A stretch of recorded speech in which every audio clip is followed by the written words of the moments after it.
for us, please. Thank you so much, Lisa. The floor is yours. Thank you, Dave, and thank you, Dave and Tina, for asking me to speak, and thank you, Heather, for the introduction.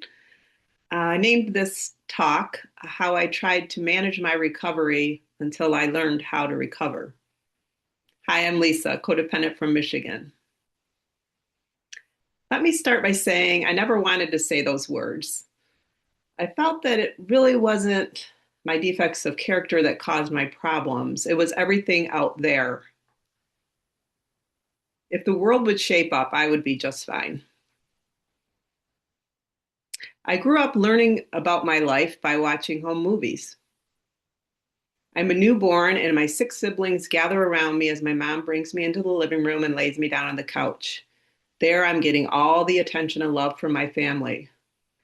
Later movies show me dancing around the living room and clapping my hands. My dad took these movies, and you can see my little face looking up at him as I smile and laugh.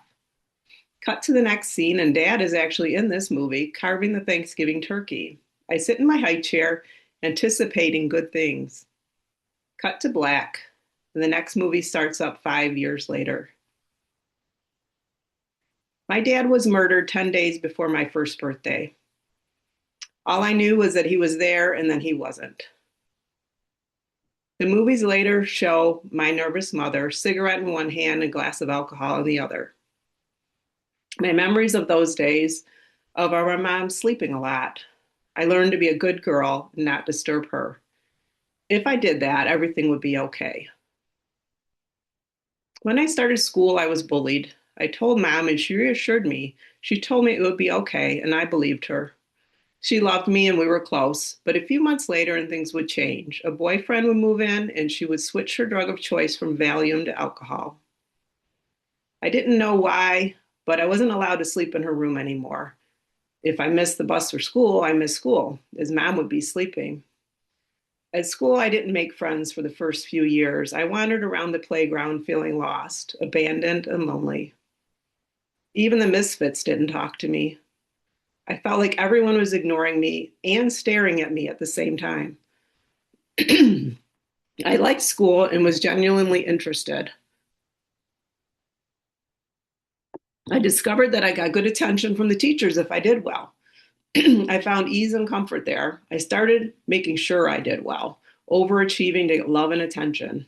And I eventually made a few friends. My mom was a binge drinker, and her boyfriend drank heavily, and he molested us girls. I would often isolate from my friends when the drinking was out of control. I felt a lot of shame and that I was to blame for the drinking and mistreatment. When I was 16, mom joined AA. A good codependent, I went to Al Anon to see what I could do to keep her sober. I remember a lot of enthusiasm at first and wanting to work the steps. I was told there were no set instructions for doing so. Hmm. Liking to study and follow directions, I found this strange, but I followed along. I also remember having a strong desire to help other newcomers. I was enthusiastic to share what I knew, but it was really only the first step. I understood I was powerless over others drinking. I also sensed there was a solution, but I didn't quite know what it was. Over the years, the meetings I attended ended up being social sessions or a chance to vent about what happened to us during the week. I knew something was missing. I tried other meetings, and I started to see AA folks joining in our Al Anon groups. These double winners seemed to know something. I listened to their suggestions to start talking about myself instead of he or she, and I also got a sponsor. The person I asked to sponsor me told me she didn't know how to work the steps. I said we'd figure it out. This was my self reliance, but I didn't see that then. 20 years passed, and I talked a lot to my sponsor. She would help me regulate my emotions at times or to deal with my daily problems, which were many. Why? Well, because I was still trying to manage my life and get everyone and everything lined up the way I wanted it. I married a wonderful man and we had two beautiful children. However, I was often discontented. I had a lot of issues at work, always trying to overachieve and often being disappointed when I didn't get the appreciation, accolades, or cooperation I desired. My husband got cancer, and I even made that about me. I remember getting upset because he wasn't doing it my way. In the end, I cared for him in a most loving way. Then he died, and both my kids went off to college. I didn't know what to do with myself and started dating a year after my husband's death. I was close to God, but I still craved external validation. When the first relationship failed and the guy literally started hiding in his house on me, I dated again. I wanted a new relationship, and I would go to any extreme to get it. There were a lot of red flags around addiction, but I pushed through them, thinking if only he married me, everything would be okay. I got my way, and he married me, but I didn't get the happily ever after. Then my sponsor passed away, my eldest son estranged, and my youngest son was hostile toward me. Life was becoming more and more miserable. I was gaining weight, I was having physical problems, an awful flare up of my arthritis. I was losing sleep, I was having financial troubles, I couldn't get a job. I tried more 12-step groups, more books, more therapy, but nothing seemed to help. I might find an answer for a moment. In a day or two, I'd be okay. But then before I knew it, I was fighting with my loved ones again, and I was becoming more anxious. So my counselor was going on vacation and recommended I try CODA in the meantime. I found a meeting that sounded welcoming. It said the International Step Study, Teens Welcome. I attended even though I wasn't sure it was for me. Al-Anon had frowned on the use of the word codependent, and I thought, doesn't everybody need other people? Isn't this just normal to be codependent? But during the first meeting, I found I could relate to the codependent symptoms of trying to use others to get my needs met. But this isn't really what really surprised me. Yeah, I get it. I was astonished that instead of talking about what happened to them and how horrible life was treating them, here were people in this meeting who had genuine confidence in the program, in the 12 steps. They had hope. They took responsibility for their life. They had stories like mine, they had struggles, and they had tried using control, people pleasing, and manipulation. But they'd found a better way. It was clear their life had changed. It wasn't lip service, or it wasn't that they'd found the perfect life situation. They divorced the guy, got the dream job, and moved to the Caribbean. No, they didn't claim a problem-free life, but they had found a solution and a way to turn from their destructive behaviors to something different. It wasn't what I'd run across at these topic and discussion meetings I've been going to, where people found tactical solutions to their problems. Then I thought, well, maybe I just hit them on a good week. Next week, they'll be back to complaining and commiserating. They'd be in a bad mood. Today was just a good day. So I went back a few more times and found these people were still content. They had tried everything like me, but nothing had worked for them but the steps. Sure, I'd talked about the steps a lot, and I even sat at a 4-step table for 5 years. But this was different. They talked about taking action. Maybe this would work. At their suggestion, I attended the primary purpose meeting and started to have my mind blown. I have to say, at that first meeting, I was confused by newcomers not sharing and that the only comments were to interpret the readings. But after another meeting, I was starting to feel a huge wave of relief.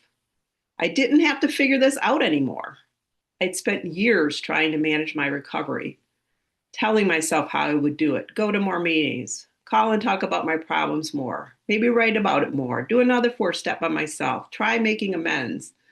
All of these things had failed me for decades. Now, here are the exact directions.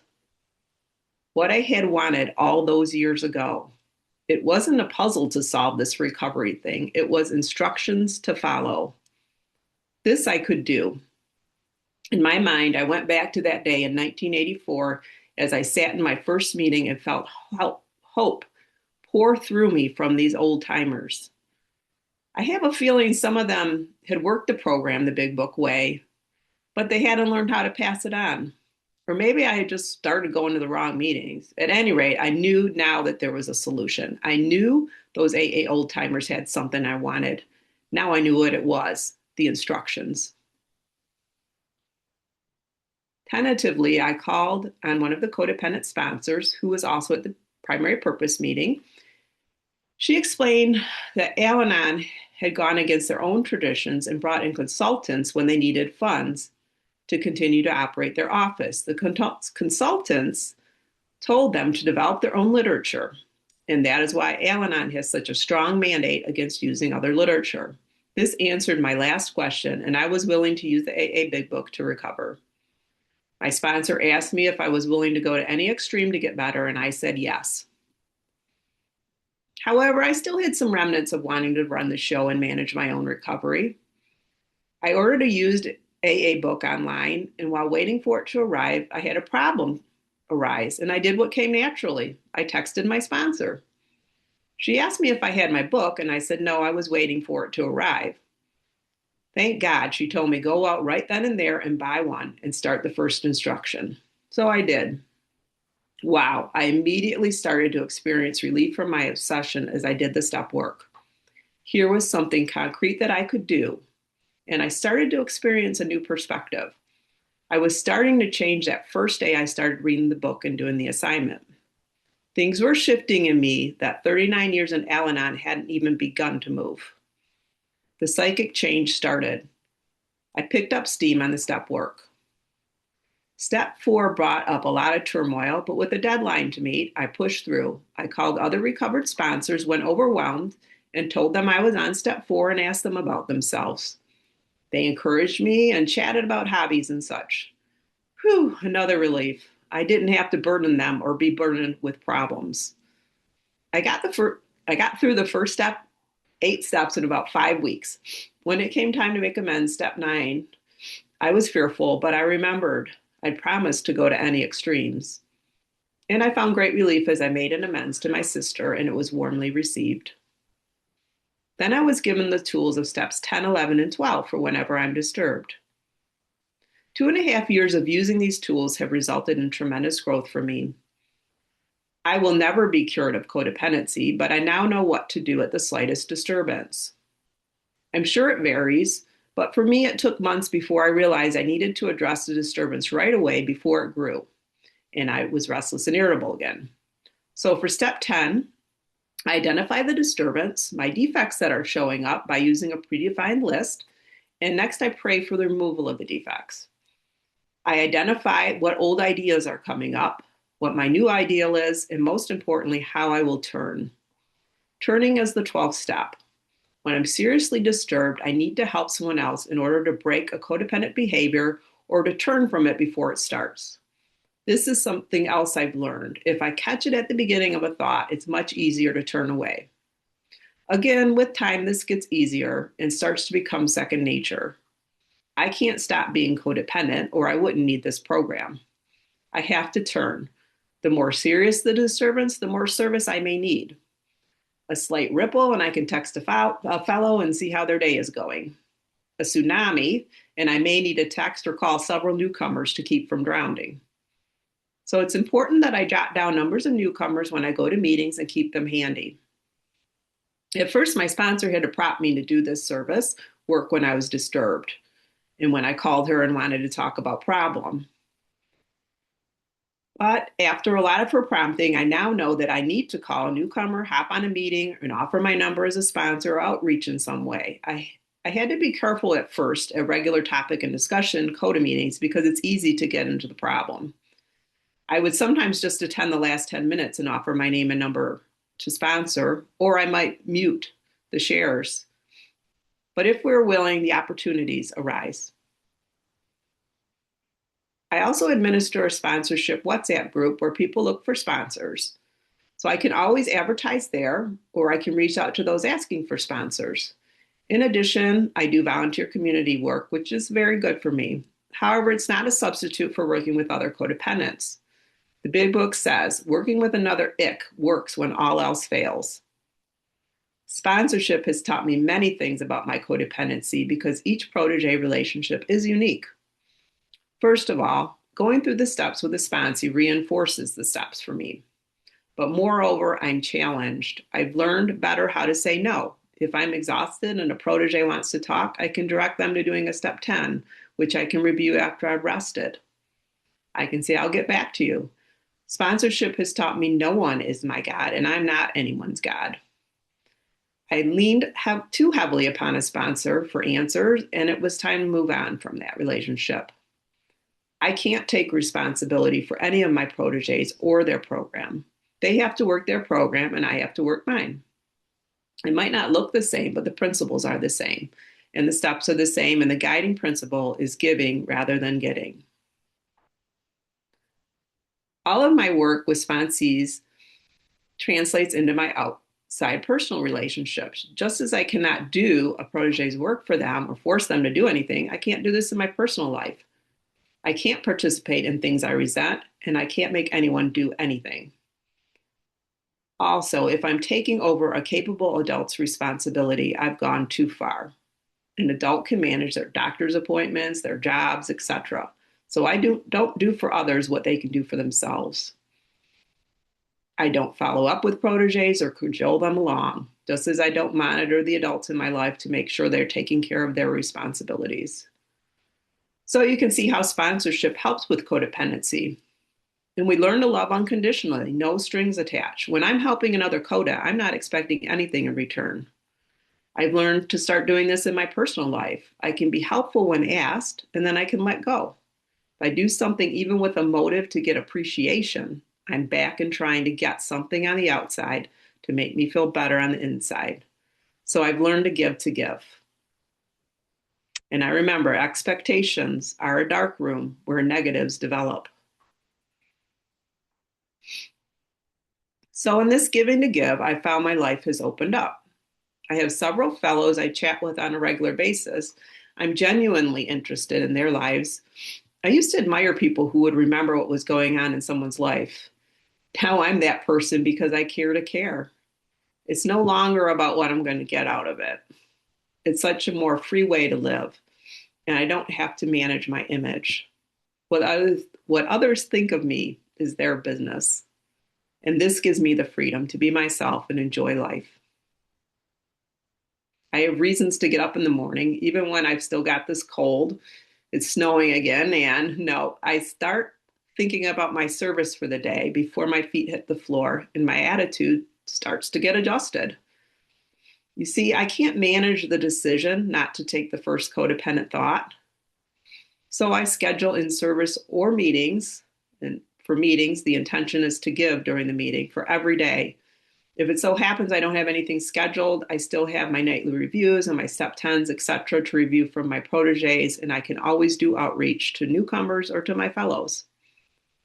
When I first started doing service, it felt forced and awkward. Sometimes I would think I could take some days off and enjoy life. But what I found out is that my life is fuller when I'm serving. So now it's natural for me to fill slots in my day with program work. It's not like the old days where I had to go to a meeting. See, before I worked the step, I was going to meetings to try and feel better. Sometimes it worked, sometimes it didn't. Sometimes I'd feel better for an hour during the meeting and then miserable the rest of the day. But now program is a way of life. I'm always asking, how can I be helpful and useful? And it's a joy to give. I'm living my purpose. I've learned that if I do my two jobs, stay close to God and do his work well, it's a good day. This keeps it simple. I try and practice. All my proteges won't follow through. Some will not like me in the end. Some will fall away at step 5 or 9 or step 12. But I keep trying to carry this message because it gives me insurance against another slip.